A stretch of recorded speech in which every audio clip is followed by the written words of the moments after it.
Okay. right about Oh, there it 11. is. Yes, sir. I'm Yes, gonna share sir. it later with me. Okay, excellent. Nice to be here. Thank you for taking the time now again, uh, and thank you for the consideration. It's very important that content creators and independent game developers uh, get along and share with each other. I think it is the basis of, especially small creators like me, Hmm. having a Hmm. space, having a place on the internet where we can talk about our projects is one of the most, if not the most important things, as important Hmm. as the project itself. So thanks again. No, no problem. So, like I said, to the people that's wondering, this is Gamer Section Live where we interview a lot of game developers and stuff like that. So, without further ado, give your introduction and tell the people who you are. What was your first game that you've actually played that made you fall in love with gaming? Okay. Actually, okay. First of all, I am JDALTAIR, also known as Deltair, also known as JD. Um, I am developing an indie game, action game, 2D, based on Contra, Mega Man, and the likes. The name of my project is Ghosting Vandal, which is actually my third game, but it's my first proper game I'm developing. I have two other projects that I may or may not mention a little bit further into the interview.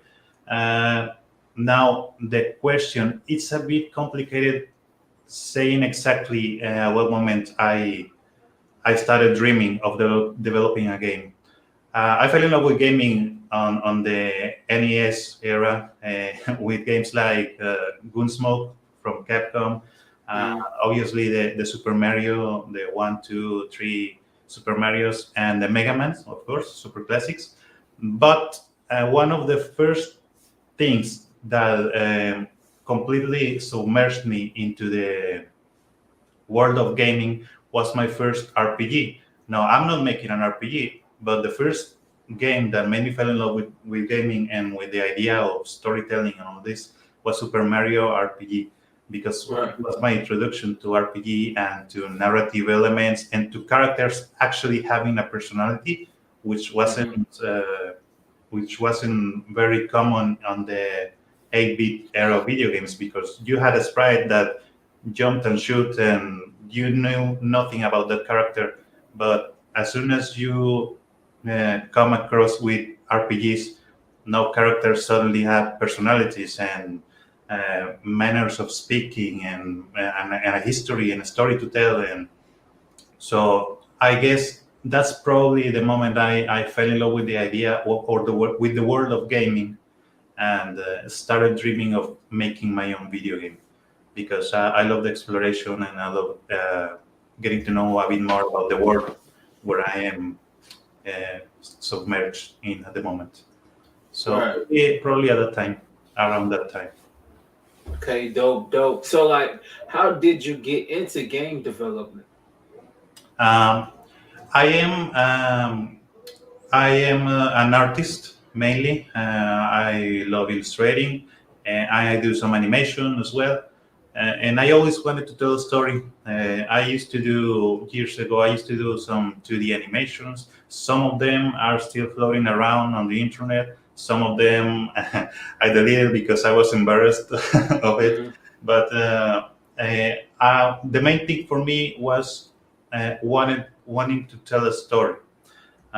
So I came across some, and I'm talking about like 3 years ago, fairly recently. I came across a Game Maker Studio, which makes it Hmm. very easy for people who are not developers to start developing a game. Right. And, uh, and I started playing around with it. And the moment I saw my character respond to my controller inputs, I was immediately caught on this. I mean, I thought this is what I want to do. This is what I want to do, and I started learning a bit more about coding. I started learning a bit more about Unity besides GameMaker. I'm not actually a coder, but Mhm. I've started learning a bit of everything because I am a solo dev. So that means I do everything from coding, animation, illustration. I even do the music, uh, and I mean this sort of software makes it more accessible to you to develop a game, even if you are not an experienced coder. So that's how it started. I started experimenting with BeamMaker Studio. Dope, dope, dope. So, like, what inspires you to come up with the name of the game, Ghosting Vandal? Um, that's a bit a curious story. When I started developing, I quit my job. First, I worked on television for many years.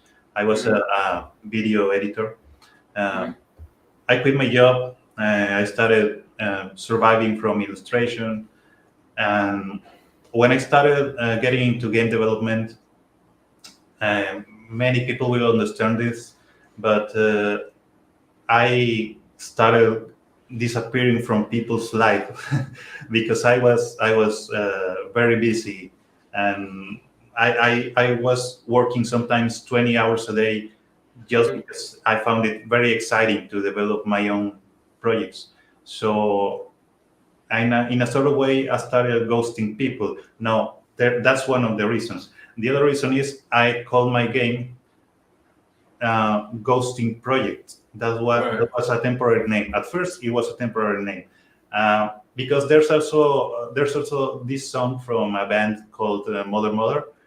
Uh, Mhm. it has a song called Ghosting, which is one of my favorite songs Right.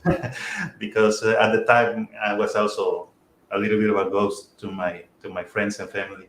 So I named the project Ghosting Project, and I didn't want to renounce the name because I got too familiarized with it. Uh, Mhm. as I mentioned before, this is actually my third project. I got two games. My first experiments, so they're not very good, which are Mhm. Ghosting Vanguard and Ghosting Gone. They're around the internet, but the name stuck, and I didn't want to change it because I kind of like it now. So my new project is still Ghosting. It's Ghosting Vandal. For sure, for sure. So, like, so like with Ghost and Vandal, like, where does the game take place? The game takes place in it's a country being invaded. It's a fantasy. It's a fantasy world, but it's a Mhm. country that's been invaded by hot topic.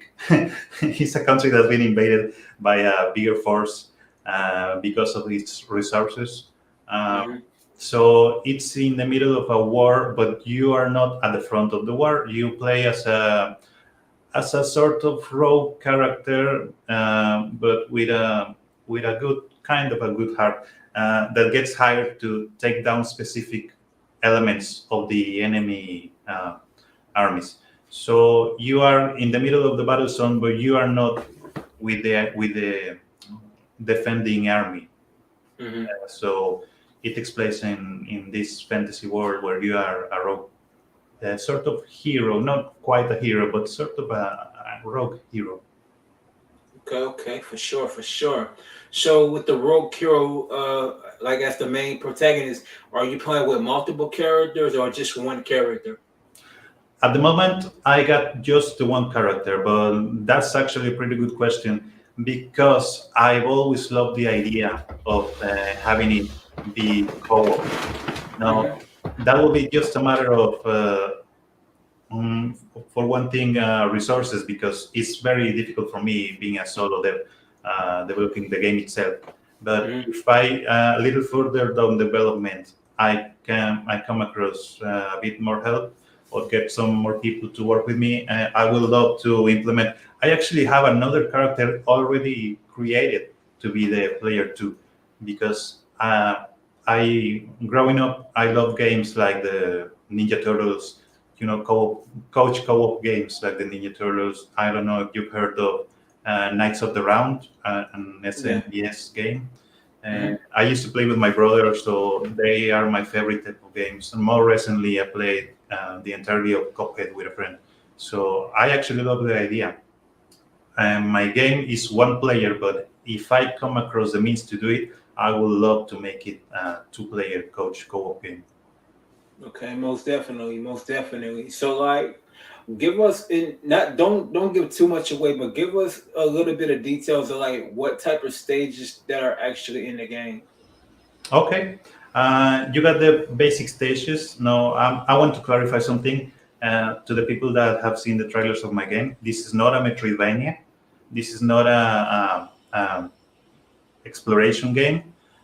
This is more of a linear, like a Contra game or a Metal Slug game, because it's something I always wanted to.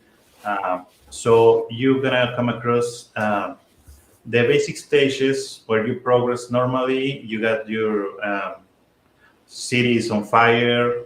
You got your forest. Right now, I'm working on a sea level with enemies based on sea life, and they're going to be the a bit of dynamic changes of the stages. Like maybe if there's a river level where you gotta take care of falls and trees and tree trunks, and I'm gonna try to keep it dynamic, and you gotta have the I don't want to give too much away as you mentioned, but final levels are gonna be more urban. So I'm not sure how much more I can extend on this without giving the rest of the game away, but Yeah, I'm gonna try to keep. I'm trying to keep it dynamic. keep it in suspense. Keep it in Yeah. suspense. You don't want to give too Also, much away. Of course. Yeah, I feel you. I feel you. So like, I saw the trailer too. So like, I seen that they have like multiple abilities, but like without giving too much away on this too, to like give us kind of the characteristics of the abilities that you're able to obtain in the game. Okay. So you got two main weapons. You have your gun and you have your blade. I want to keep it as basic as possible because one of the most important things to me, and I'm gonna tell you a bit more about this, is that I want to keep it simple. Like, have you played Smash Bros? Yeah. You're falling asleep. You may want to take an energy drink. No. We're not gonna be long. We're not gonna. I'm gonna let you sleep in a moment. Just let's wrap this up. Yeah, I'm So, good. All I need is electrolytes. I'm cool. I just got me some water. So, have you played Smash Bros? Oh, that's one of Yeah. my favorite games. Man. Are you good at it? Yeah, Are you good enough at it? I'm gonna challenge you and see how good you're at it. Okay, bet then. But you I- definitely I'm- gonna see. I'm the top locally between my between my five friends, so that's not saying much. But back to the question. Yeah. So I'm gonna try to keep it simple because it's a game that I want you to. If you stop playing it for 5 months, I want you to sit down, turn on the game, grab the controller, and remember this is my shooting, this is my blade, this is my jump, and get into action. Okay, so for this reason, you got your two weapons, but these weapons are gonna have power-ups. Like the gun, when you defeat certain enemy, you're gonna acquire a different ability. I'm trying to not make it too creative because there's another thing I'm trying to do. I'm placing the fun factor before the creativity, and this is not. I don't want to. This is not trash talking to other developments that want to be creative and different, but Right. it's awesome. It's great for them, but I'm not trying to be original and creative. I'm trying to. What I do is I sit, I grab the controller. Am I having fun? Does this hit? Does this shoot? Does this slash feel good? Does the jump feel? Do you feel good when you jump with the speed of the fall? I'm trying to make it a simple game that you enjoy. So the power ups, I'm not trying to make them crazy and creative. I want to make a game that you grab and you enjoy. So the power ups are going to be different types of shooting, The blade is going to have one of the first. I can give this away because it's one of the first power-ups. Yeah, yeah. You don't want to give too much away. You don't want to give too much away. I'm going to give this one because it's one of the basics.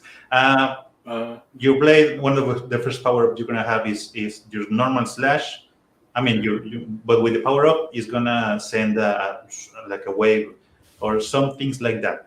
Simple power-ups that make the game fun, because we've all played games where they give you all sorts of crazy things and you never use most of them because they're weird, or I don't know, they're simply not fun to, or they're not effective. Okay. Keep it simple. Yeah. Well, definitely. A shout out to SINISTERTARHEEL. He asked, "What did you use to develop the game? Like, what engine are you using to develop the game?" I am actually developing in two fronts. I am actually developing the game in two different platforms. Right now, I got the project mostly developed in the recent version of Game Maker Studio because I started developing there. And at the same time, I am developing in Unity because a bit further ahead, I may want to introduce a little bit of 3D elements, but that's going to depend a lot of on the time I have and whether I get whether I gain people to assist me with some of the assets. I mean, I can do some 3D, and as I mentioned, I mostly do a little bit of everything. But Right. if I am alone, if I am constricted by the time, I may have to keep it down to Game Maker because it's the most accessible to me. As I mentioned, I'm not a programmer.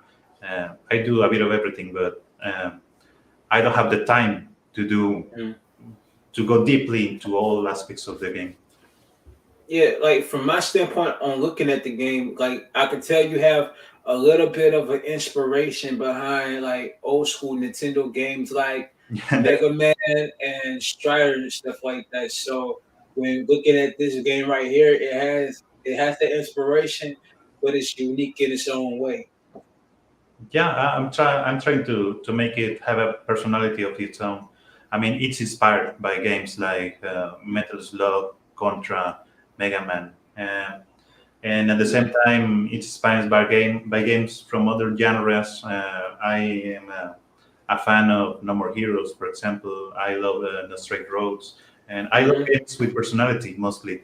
Usually, it's one of my not. I'm not gonna say guilty pleasures, but there are games out there that are not great. But like I mentioned, No More Heroes is a very flawed game. It has many shortcomings, but I love it because it's full of personality. So I got many inspirations, as I mentioned. Um, Even Super Mario RPG, that was my first introduction to interesting boss battles.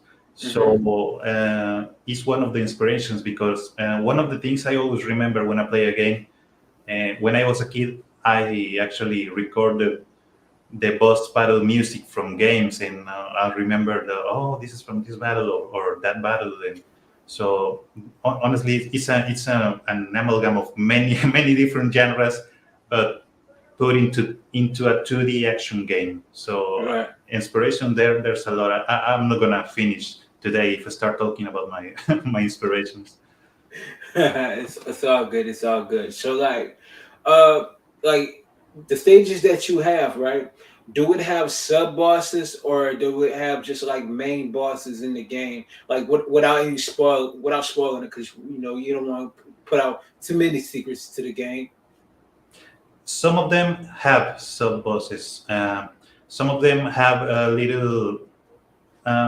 little fights that change the rhythm of the game, but some of them do have sub bosses. Now, what is important to me, and some people apparently dislike, is that I love level bosses. So even if some levels don't have a sub boss, all levels are gonna have a boss fight because that's one of my favorite things. Okay, absolutely. So, like, are there any plans to put DLC into this game later down the road?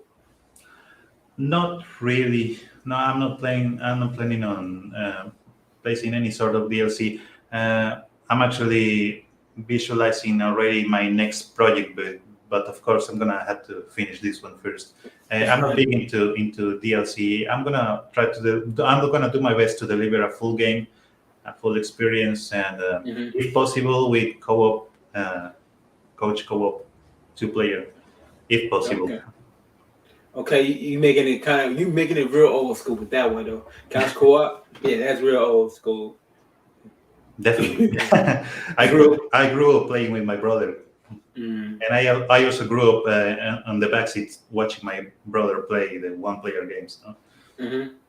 Most definitely, most definitely. I definitely feel where you're coming from. So this is the multi-billion-dollar question. Okay. Okay, so why should people want to buy this game day one?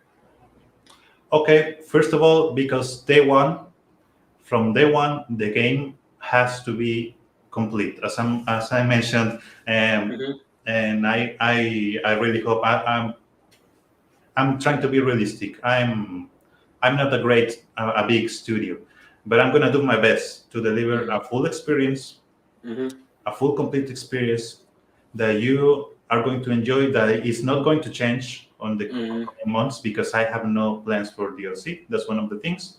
I may have to, hopefully not, but I may patch it here and there. Hopefully not, but I'm gonna deliver the full experience, and you're gonna want to play it because you are going to want to be the first to say I beat this boss or I finished this level, because I will definitely put some difficult fights in there, and mostly because I'm at the same time that you may think this is kind of a basic game.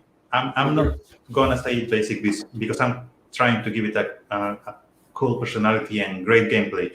But at the same time, that you may think, why am I going to play the one? Because at the same time that it's basic, it's not an experience you find nowadays. Because as I mentioned, everybody else is trying to be different and creative. And what if I put gravity here? What if I change colors? And that's awesome. But what I'm doing is I'm trying to give you an experience you are going to enjoy. You're going to grab the controller and sit down and have a good time, and that's the most important thing. Okay, dope. So, second to last question. Okay. When will this game release, and what platforms will it be on? It's going to release, if everything goes according to plan, it's going to release at the end of this year, around December. It's going to come first on Steam and other distribution sites for PC. If it's well received, I have plans. I've been looking into putting in on the Switch, and I haven't looked into Xbox or PlayStation, but I'm guessing it's possible. If it gets good enough reception, I'm definitely going to export it to different platforms, but mainly on PC. At the moment, it's mainly on PC. Well, obviously it's going to sell well on PC and stuff, so it's going to end up having to come on console. So, like last question, and then we're out of here. Like, where can they find you at on social media? Okay, you can find me. I got a Facebook. My Facebook is JDALTAIR. It's like my name, but without the J. I don't know if people can see this. It's my name, JDALTAIR, with a Ni and a D at the end. You can simply Google JDALTAIR, and most of my media is going to pop up. On Instagram, I mainly do art on Instagram, but you can find me as JDALTAIR as well. And on Twitter, you can find me as JDALTAIR. And I got DeviantArt, and I'm bad at remembering exactly my tags, but you can pretty much Google JDALTAIR. You're gonna bump into some of my media sites. So definitely, if you like what I do, I hope you can give me a follow. That I will really appreciate that, because Lord knows that helps a lot. Most definitely. So there y'all have it. This has been another dope live stream interview. Make sure y'all go ahead and follow this dude right here on Twitter, on all social medias. This man has some great content. This man got a great upcoming game coming. Y'all definitely check it out. You heard me? So this does it for Gamer Section Live, where we interview the best game developers in the world. You know what I'm saying? And until next time, people. Peace. Thanks for having me. No problem.